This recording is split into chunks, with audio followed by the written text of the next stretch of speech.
نبی اکرم صلی اللہ علیہ وسلم نے رجب میں کوئی خاص روزہ نہیں رکھا اور رجب کے اندر آپ نے کسی خاص روزے کا حکم نہیں دیا. دونوں باتیں، ایک تو آپ کا عمل بھی نہیں، آپ کا حکم بھی نہیں. نبی اکرم صلی اللہ علیہ وسلم رجب میں کوئی خاص روزہ نہیں رکھا اور کسی خاص روزے کے رکھنے کا حکم نہیں دیا. یاد رکھیے، اب جو لوگ یہ روایتیں بیان کرتے ہیں رجب کے روزوں کی، وہ سب من گھڑت ہے. یاد رکھیے، یا محدثین کے اقوال ایسے موجود ہیں کہ جب تم دیکھو کہ کسی حدیث میں یا کسی عمل کے بہت زیادہ فضائل پتہ چل رہے ہو تو جان لو کہ یہ فضائل من گھڑت ہے یا وہ حدیث من گھڑت ہوں گی صحیح روایتوں کے مقابلے میں. یاد رکھیے، صحیح روایتیں جیسا مثال کے طور پہ شب قدر کی فضیلت کیا ہے؟ 1000 مہینوں سے افضل ہے. اب کوئی کہے شب قدر کے علاوہ کوئی ایک رات آتی ہے وہ 1000 مہینے نہیں 2000 مہینوں سے افضل ہے، تو آپ سمجھ جائیے کہ یہ گڑبڑ ہے. تو ہائیسٹ لیول آف ثواب رات میں جاگنے کا وہ 1000 مہینہ ہے. آپ کچھ لوگوں نے اس کو اگر ہم 1000 مہینوں کو اگر سالوں میں کنورٹ کریں تو ہوتا ہے 83.83 سال اور 3 مہینے. ٹھیک، یہ اس کی عدد ہوتے ہیں. آپ کو کہے ایک رات جاگنے کا روزہ رکھنے کا 120 سال کے گناہ معاف ہوتے، تو آپ سمجھ جائیے کچھ تو بھی گڑبڑ ہے. جس رات کے جاگنے کی بات قرآن کہہ رہا ہے، جس رات کی عبادت کو قرآن 1000 کہہ رہا ہے، اور کوئی 120 سال کہے تو سمجھ جائیے کچھ نہ کچھ، مطلب بہت کثیر ثواب جو کہ صحیح اعمال کے مقابلے میں آ رہا، سمجھ جائیے من گڑت ہے. اب دیکھیے کیا روایت بیان کی جاتی ہے اس میں روزوں کی فضائل میں. روایت اس طرح سے موضوع ہے، یاد رکھیے روایت موضوع ہے، اللہ رب العزت رحم کرے. میں صرف روایت کرنے کے اعتبار سے کہہ رہا ہوں. وہ ایسا کہا جا رہا ہے کہ اللہ کے رسول نے اس میں کہا، جبکہ وہ روایت موضوع ہے. حدیث کے الفاظ اس طرح سے، مطلب وہ حدیث جو موضوع ہے، جو آپ کی طرف من گڑت منسوب کی گئی، الفاظ یوں ہیں: بے شک رجب کا مہینہ عظمت والا مہینہ ہے. اور آگے اس کے الفاظ ہیں: جو شخص اس میں ایک دن کا روزہ رکھے اللہ تعالیٰ اس کے لیے 1000 سال کے روزے لکھ دیتا ہے، اور 2 روزے رکھے تو 2000 سال کے روزوں کا ثواب لکھ دیتا ہے، اور 3 روزے رکھے تو 3000 سال کے روزوں کا ثواب لکھ دیتا ہے. پھر اس کے اندر ہے اور جو ہے لکھ دیتا ہے، اور اگر 7 دن کے روزے رکھے تو اللہ جو ہے اس کو جہنم کے دروازے اس کے لیے بند کر دیتا ہے، اور اگر 8 دن کے روزے رکھے تو جنت کے پورے دروازے اس کے لیے کھول دیتا ہے. اور جس میں سے چاہے جنت میں تاکہ داخل ہو جائے. اور جو شخص 15 دن کے روزے رکھے اس کی برائیوں کو نیکیوں میں تبدیل کر دیا جاتا ہے، اور ایک منادی دینے والا آسمان پہ اعلان کرتا ہے: اللہ تعالیٰ نے تمہاری مغفرت کر دی، اب تم نئے سرے سے عمل شروع کرو. ٹھیک ہے. اور جو شخص اس میں زیادہ سے زیادہ روزے رکھے اللہ تعالیٰ اس کو زیادہ زیادہ عطا فرماتا ہے. یہ روایت موضوع ہے اور من گڑت ہے. امام الجوزی نے اپنی موضوعات اپنی کتاب الموضوع کے اندر اس کو روایت کیا، اور اکثر محدثین نے اس کو اپنی موضوعات کے اندر روایت کیا کہ یہ روایت صحیح نہیں ہے. یہ تو 1000 دن کے روزوں کا ثواب بتایا جا رہا ہے. 2000 دن کے روزے مطلب 30 دن رکھ لیا تو 3000 ہو گئے، یا 29 کا دن آتا 29000. اللاجیکل بات ہے، اس لیے کہ دیگر اعمال پہ شب قدر پر یا رمضان کے روزوں پر یہ فضائل کی بات نہیں آ رہی. یاد رکھیے، اسی لیے میں نے کہا کثرت سے جب فضیلتیں آئی کسی چیز میں بہت زیادہ جو صحیح کے مقابلے میں ہو تو سمجھ جائیے کچھ نہ کچھ گڑبڑ آ رہی ہے اس کے اندر. ٹھیک ہے. تو بہرحال دیکھیے کس قسم سے بات آئی ہے. یاد رکھیے یہ تمام چیزیں جو ہے موضوع ہے. اسی طرح اس میں ایک خاص نماز کا بھی تذکرہ آتا ہے روزے کے ساتھ، کہ روزہ رکھے اور نماز پڑھے. وہ اس طرح سے بیان کیا تھا، اور یہ بھی روایت موضوع ہے، جھوٹی ہے لیکن لوگ عمل کرتے ہو. کیا ہے؟ حدیث کو ایسا بیان کیا تھا جو کہ جھوٹی ہے: جو آدمی رجب میں 1 دن کا روزہ رکھے اس میں 4 رکعت اس طرح پڑھے کہ پہلی رکعت میں سورہ جو ہے فاتحہ کے بعد جو ہے 100 مرتبہ آیت الکرسی پڑھے، اور پھر دوسری رکعت میں 100 مرتبہ سورہ اخلاص پڑھے. مطلب پہلی رکعت میں سورہ فاتحہ 100 مرتبہ آیت الکرسی، دوسری رکعت میں سورہ فاتحہ کا 100 مرتبہ سورہ اخلاص پڑھے، تو اس کی موت نہیں آئیں گی یہاں تک کہ وہ جنت اس سے دکھا لیا جائے، یا جنت میں اس کا ٹھکانہ نہ اسے بتا دیا جائے. مطلب روزہ رکھے اور روزہ رکھنے کے بعد 4 رکعت اس روزے میں یہ نماز پڑھے. کیا نماز پڑھے؟ جو بتایا جا رہا طریقہ کہ سورہ فاتحہ کے بعد 100 مرتبہ آیت الکرسی، سورہ فاتحہ کے بعد 100 مرتبہ سورہ اخلاص. تو فائدہ کیا ہوگا اس کو؟ نہیں مرے گا مگر جنت میں اس کا ٹھکانہ بتا دیا جائے گا کہ تم یہاں رہنے والے ہو جنت. یہ صحیح روایت نہیں ہے، یاد رکھیے یہ موضوع ہے. تو بہرحال اس مہینے کے اندر کوئی نماز ثابت نہیں آتا، کوئی روزہ خاص ثابت نہیں. اسی طرح ایک اور جو ہے بات نبی اکرم صلی اللہ علیہ وسلم کی طرف منسوب کی جاتی ہے، ایک اور روایت بیان کی جاتی ہے رجب کے فضائل میں. وہ کیا ہے وہ بھی رکھ دیتا ہوں. یوں بیان کیا ہے: جو شخص رجب میں 3 دن کے روزے رکھے گا اللہ اس کو پورے مہینے کے روزوں کا ثواب لکھ دے گا، اور جو 15 دن کے روزے رکھیں گا اللہ تعالیٰ اس کے لیے اپنی رضامندی لکھ دے گا، اور جس کے لیے رضامندی لکھ دی جائے گی اسے عذاب نہ دے گا، اور جو پورے مہینے کے روزے رکھیں گا اسے اللہ تعالیٰ آسانی سے اس کا حساب کر لیں گا. یہ روایت بھی صحیح نہیں ہے. لہٰذا ہمیں پتہ چلا رجب کے اندر کوئی بھی عمل نماز کے معاملے میں سنت سے ثابت نہیں، خاص کوئی بھی عمل اور روزے کے تعلق سے خاص سنت سے ثابت نہیں. کہ رجب کی 27 کی رات کو خاص طور سے شب معراج منایا جاتا ہے.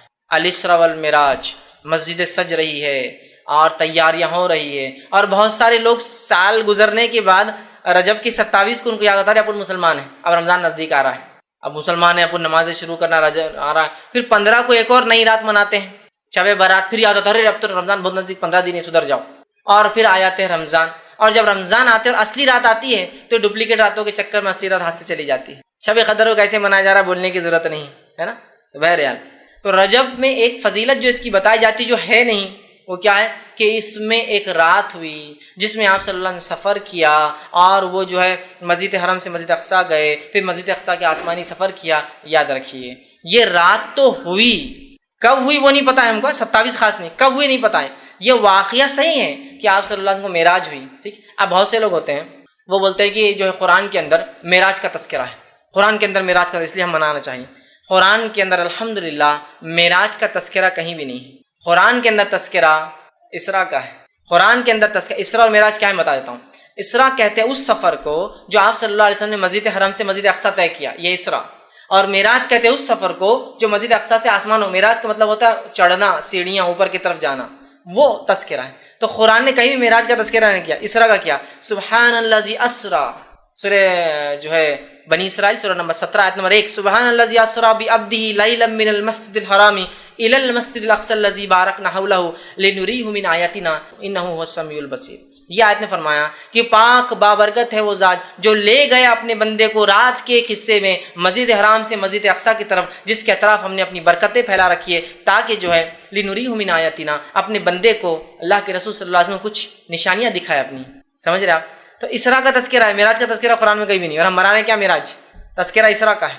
بہرحال تو یہ واقعہ ہوا، ہم واقعے کا انکار نہیں کریں کہ آپ صلی اللہ آسمان پہ گئے، وہ سفر ہوا، آپ مسجد حرم سے اقصیٰ گئے، آپ نے نماز پڑھائی وہاں امام انبیاءوں کو، وہاں سے پھر جبرائیل علیہ السلام سفر کر کے آپ کو براق میں بٹھا کر آسمانوں کی طرف لے گئے، پہلے آسمان، دوسرا آسمان، تیسرا آسمان، چوتھا آسمان، پانچواں، چھٹا، ساتواں آسمان پہ گیا، اللہ آپ سے ہم کلام ہوا، آپ کو کچھ آیتیں جو ہے سورہ بقرہ کی 2 آخری آیتیں دی گئی، اللہ رب العزت سے کلام ہوا، ابراہیم علیہ السلام سے ملاقات ہوئی، بہت ساری باتیں اس کے اندر آتی ہیں، ہم انکار نہیں کرتے ان کا، لیکن کسی چیز کے ہونا اس کے منانے کی دلیل نہیں ہے۔ نہیں واقعہ ہوا مطلب منایا جائے گا، تو پھر فتح مکہ ہوا تو وہ بھی مناتے، فتح مکہ ہوا تو کیا وہ بھی مناتے، اپنے شہروں سے باہر جا کر پھر اونٹوں اور گھوڑوں بیٹھ کے اپنے شہر میں آئیں گے کہ فتح مکہ ہوا تو آج تو منائیں گے۔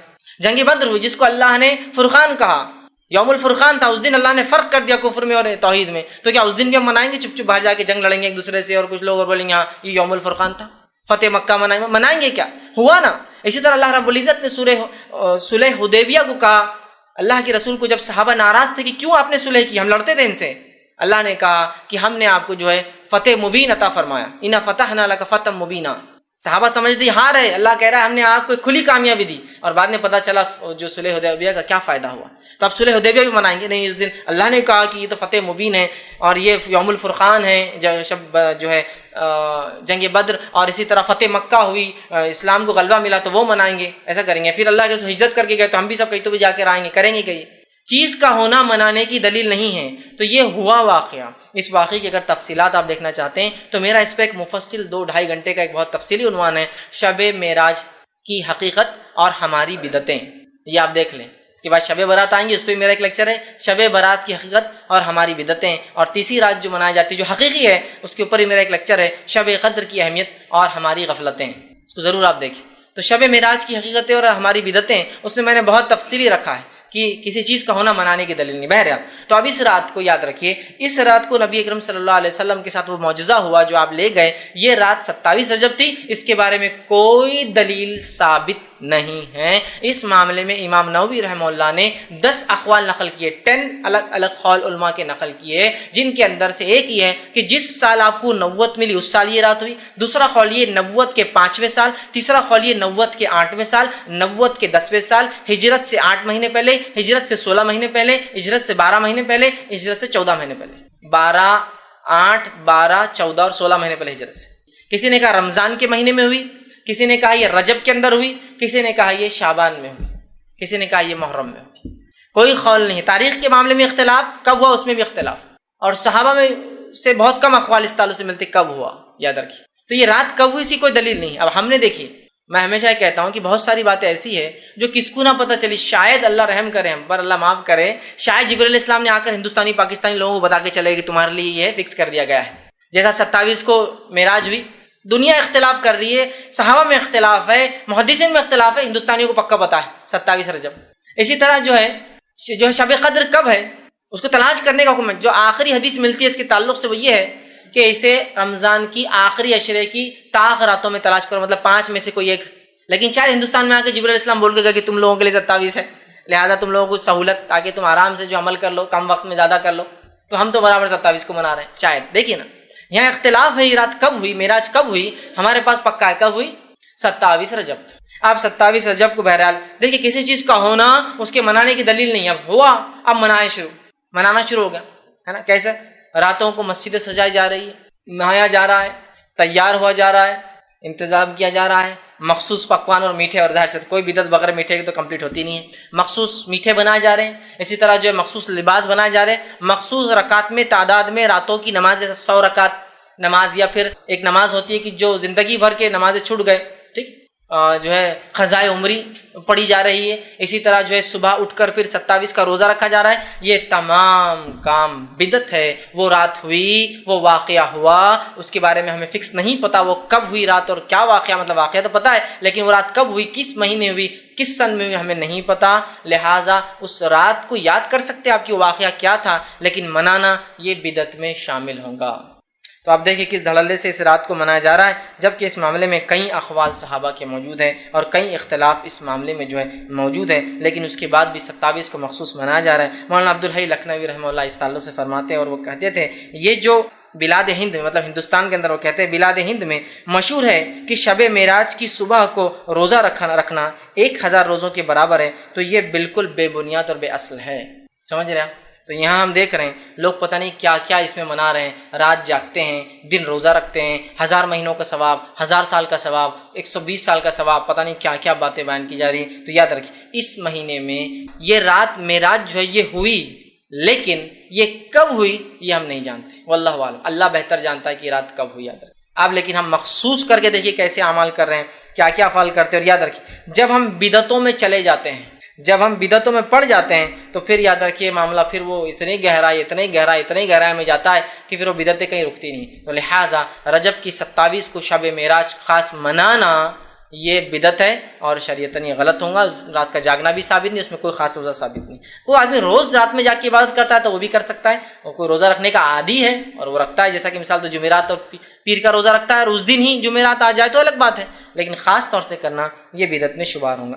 اس سفر کے تعلق سے آپ صلی اللہ علیہ وسلم فرماتے ہیں کہ میں ایک رات سویا ہوا تھا، تاریخ نہیں پتا، مہینہ اور سن نہیں پتا، میں ایک رات سویا ہوا تھا، اچانک چھت جو ہے پھٹ گئی، گھر کی چھت جو ہے پھٹ گئی، اور جبرائیل علیہ السلام اور ایک روایت کے مطابق دیگر اور فرشتے بھی آپ کے ساتھ آئے، مجھے سلام کیا اور میرا سینہ چاک کیا، میرا جو سینہ جو ہے چیسٹ جو ہے وہ کھول دیا، چاک کرنا تو پھاڑ دینا، اور اس کے بعد سینے کے اندر سے جسم کے اعضاء میرے نکالے گئے، اور آپ صلی اللہ علیہ وسلم فرماتے ہیں ایک تش تھا جس کے اندر پانی بھرا ہوا تھا، ٹھیک، آب زمزم تھا ایک روایت کے اندر ہے، اور اس کے اندر میرے تمام اعضاء جو ہے دھوئے گئے، ٹھیک، سب نکالے گئے، میرا دل نکالا گیا اور دیگر اعضاء سینے سے نکالے گئے اور اس کو صاف کیا گیا۔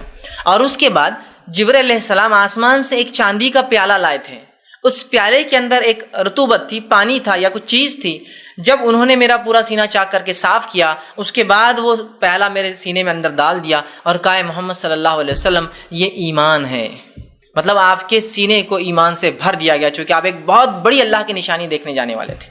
تو سینہ چاک کیا گیا، اعضاء صاف کیے گئے، اور اس کے بعد آپ کے سینے کے اندر ایمان کا پیالہ جو جبرائیل علیہ السلام آسمان سے لائے تھے اس پیالے کو پلٹا دیا گیا۔ پھر آپ فرماتے ہیں جبرائیل اپنے ساتھ ایک جانور لے کر آئے تھے جس کا قد گدھے سے بڑا اور خچر سے چھوٹا تھا، جس کو جبرائیل نے براق کا نام دیا، براق، ٹھیک، جس کا قد گدھے سے وہ بڑا جانور تھا، خچر سے کم تھا سائز میں، اور اس کا نام براق تھا، اور مجھے اس پر سوار کیا، اور اس براق کی خصوصیت یہ تھی کہ جب وہ ایک قدم سے دوسرا قدم ڈالتا تو آسمانی دنیا جس کو کہیں جہاں تک نظر جاتی وہاں تک اس کا ایک قدم بڑھتا، مطلب جب وہ ٹریول کرتا، جب وہ دوڑتا وہ جانور، تو اس کی خصوصیت یہ تھی کہ ایک قدم کا جو دوسرا قدم ڈالتا تو جہاں تک آپ کی نظر جاتی اس سے آگے اس کا دوسرا قدم پڑتا تھا، اتنا دور تک وہ پھلانگ مارتا تھا، ایک پھلانگ، جیسے گھوڑے ہوتے ہیں نا بھاگتے ہیں، اتنا اس کا وہ تھی۔ مجھے اس پر سوار کیا گیا، میں اس پر سوار ہوا اور مجھے لے کر جو ہے مسجد حرام سے مسجد اقصیٰ پہنچا دیا گیا۔ یہ رات کا سفر کا پہلا حصہ طے ہو رہا ہے، اقصیٰ پہنچایا گیا۔ جب مسجد اقصی میں پہنچا تو وہاں میں نے اس براق کو ایک جگہ باندھ دیا جہاں تم لوگ مسجد اقصی جاتے ہو تو اپنے گھوڑے باندھتے ہو. مطلب یہ اسی وقت جو کیفیت ہوتی تھی وہ اسی حقیقی اعتبار سے. اور ایک بات یاد رکھیے، کچھ لوگوں کی غلط فہمی یہ ہوتی ہے کہ آپ صلی اللہ علیہ وسلم نے معراج روحانی سفر کیا یا جسمانی سفر کیا. یاد رکھیے معراج کا سفر رسول اکرم صلی اللہ علیہ وسلم نے جسمانی کیا، روحانی نہیں کیا. یہ کوئی خواب نہیں تھا، جسمانی. چونکہ قرآن کی آیت کیا ہے؟ سبحان الذی اسری بعبدہ، پاک ہے وہ ذات جو لے گیا اپنے بندے کو. اور عبد کا لفظ ایک انسان پہ تبھی لگتا ہے جب اس کے اندر جسم، جان اور روح تینوں چیزیں موجود ہو. بندہ تبھی ہوتا ہے، مرنے کے بعد روح نکل جاتی تو خالی جسم رہتا ہے، جان بھی نکل جاتی ہے اس کی. تو بندہ اسی کو کہتے ہیں جس کے اندر تینوں چیزیں موجود ہو ایک وقت. تو اس کا مطلب یہ سفر جسمانی ہوا، خواب میں نہیں ہوا. یاد رکھیے جو کچھ لوگ غلط فہمی میں ہوتے ہیں، جسمانی ہوا ہی بہرحال. اور اللہ کے لیے کیا ناممکن ہے، ٹھیک ہے بہرحال. تو آپ وہاں گئے، آپ کہتے میں نے اس خچر کو وہاں باندھ دیا جہاں تم لوگ اپنے گھوڑے باندھتے ہو. اس کے بعد جو ہے مسجد اقصی کے اندر تمام انبیاء موجود ہوئے اور وہ آپس میں فرماتے کہ تمام انبیاء آئے اور میں نے ان کی امامت کی. اب وہ انبیاء کیسے آئے؟ کیا مسجد اقصی میں اس زمانے میں آبادیاں نہیں تھی جو آپ اکیلے میں گئے یا ویران تھی؟ نہیں، وہ آباد مسجد تھی. پھر لوگوں کو کیسے پتہ نہیں چلا رات میں کوئی آیا مسجد کھولا؟ یہ تمام باتیں غائب کے علم سے ہیں. اپنے اللہ رب العزت کو اپنے بندے سے یہ کام کروانا تھا، اس نے وہ کروا دیا. ہم اس پر ایمان لاتے ہیں بس. اور کیسا ایمان لانا ہے انشاءاللہ آخری میں ایک واقعہ بھی رکھوں گا، اس پر ایمان کیسے لانا. تو آپ کو پہنچا دیا گیا اور یہ تمام چیزیں غائب میں ہو رہی. یاد رکھیے انبیاء علیہ الصلوۃ والسلام کا اس جگہ آنا یہ سب غائب کی باتیں ہیں. اب اس سے کوئی خیاس آ رہی ہے نہ شروع کر دے جب وہاں انبیاء آئے اس کا مطلب انبیاء زندہ ہے، انبیاء فلاں ہیں. یہ خیاس آ رہی ہیں بہت غلط ہوں گی اور انسان کا عقیدہ صحیح راہ چھوڑ کر، صحابہ کے طریقے پہ چھوڑ کر کہیں اور چلا جائیں گا. ٹھیک، بس ہوا. غائب کا معاملہ کیسے ہو واللہ عالم، اللہ بہتر جانتا ہے. اور اللہ کے لیے کوئی ناممکن چیز نہیں ہے یہ سب. تو بہرحال آپ فرماتے ہیں کہ تمام انبیاء وہاں موجود ہوئے اور مجھے امامت کا شرف دیا گیا. اس سے نبی اکرم صلی اللہ علیہ وسلم کا، اسی لیے آپ کو امام الانبیاء کا لقب دیا جاتا ہے. آپ تمام نبیوں کے سردار ہیں، تمام نبیوں کے لیڈر ہے. چونکہ ظاہر سی بات ہے جو نماز کو پڑھا ہے وہ آپ کا لیڈر ہوتا ہے. اسی لیے نماز پڑھانے والوں کو امام کہتے ہیں. امام کا معنی ہوتا ہے لیڈر، وہ آدمی جو آپ ہر جگہ آگے رکھنا چاہتے ہیں اپنے سے. امام ویسے عربی لفظ کا معنی ہوتا ہے آگے، ورا کا معنی پیچھے، امامہ کا معنی آگے ہوتا ہے. اور امام مطلب جو آپ کو آگے بڑھ کے لیڈ کرتا ہے، آپ کو چلاتا ہے، جس کو دیکھ کر آپ رہنمائی کرتے ہیں، حاصل کرتے ہیں، جس کے پیچھے چلتے ہیں. تو یہاں رسول اکرم صلی اللہ علیہ وسلم کو انبیاءوں کا سردار بنایا گیا اور آپ نے نماز پڑھوائی. ٹھیک، اور یہ سفر یہاں ختم ہوا. یہ پہلا سفر کا فیز تھا جو حرام سے اقصی تک ہوا. اس کے بعد آپ فرماتے ہیں کہ جبرائیل مجھے ساتھ لے کر چلے اور وہاں سے آسمانی سفر شروع ہوا جس کو معراج کہا جاتا ہے. اور پہلے آسمان پہ میں، جبرائیل اور دیگر فرشتے پہنچے اور جبرائیل علیہ السلام نے دستک دی. مطلب آسمان کے دروازے ہوتے ہیں اور جو بند ہوتے ہیں. دستک دی اور کہا، دستک دی گئی اور کہا کون ہے؟ اندر سے سوال ہوا. مطلب فرشتے بھی علم غیب نہیں رکھتے، ان کو پتہ نہیں تھا باہر کون ہے. کہا کون ہے؟ تو کہا جبرائیل. فرشتوں نے دیکھا تو کہا ساتھ کون ہے؟ تو کہا محمد صلی اللہ علیہ وسلم. پوچھا گیا کیا اجازت ہے؟ جبرائیل علیہ السلام سے دیگر فرشتوں نے سوال کیا کیا اجازت ہے؟ تو کہا اجازت ملی ہے. تو کہا پھر اہلاً و سہلاً. پھر دروازہ کھولا گیا اور پورے 7 آسمانوں تک یہی معاملہ ہوتا رہا. اجازت ہے پوچھا گیا. مطلب فرشتے وہ مخلوق ہے جو اللہ کے حکم کے بغیر کام نہیں کرتے. چونکہ جبرائیل نے کہا اجازت ہے، اس کا مطلب اجازت ہوں گی. تو دستک دی آپ سے فرماتے ہیں فرشتوں نے پوچھا کون ہے؟ جبرائیل نے کہا جبرائیل ہے. کہا ساتھ کون ہے؟ تو کہا محمد صلی اللہ علیہ وسلم. کہا اجازت ہے؟ تو کہا اجازت مل گئی ہے کہ لایا جائے. کہا ٹھیک ہے. پھر دروازے کھولے گئے، فرشتوں نے سلام کیا، آپ نے ان کے سلام کا جواب دیا. آپ آگے بڑھے تو ایک بزرگوار شخصیت اس آسمان پر بیٹھی تھی. پہلا آسمان، فرسٹ فیز. آپ نے دیکھا اور کہا جبرائیل یہ بزرگ شخص کون ہے؟ تو کہا اے محمد صلی اللہ علیہ وسلم یہ آپ کے اور انسانیت کے باپ آدم علیہ السلام ہے. آپ صلی اللہ علیہ وسلم فرماتے ہیں وہ ایک بزرگ شخصیت ہے اور میں نے دیکھا، میں ان کے نزدیک گیا، میں نے انہیں سلام کیا. انہوں نے کہا اے پیارے بیٹے خوش آمدید، ویلکم، خوش آمدید تمہاری، ویلکم تم اس آسمان پر لائے. اس کے بعد آپ نے فرماتے ہیں میں نے آدم علیہ السلام کو دیکھا، وہ جب اپنے سیدھے ہاتھ کی طرف دیکھتے ہیں تو خوش ہوتے ہیں، الٹے ہاتھ کی طرف دیکھتے ہیں تو رنجیدہ ہو جاتے ہیں، روتے ہیں، غمزدہ ہو جاتے ہیں. میں نے کہا جبرائیل یہ کیوں اس طرح سے سیدھے ہاتھ کی طرف دیکھتے ہیں خوش ہوتے ہیں، الٹے کی طرف دیکھتے ہیں رنجیدہ ہو جاتے ہیں؟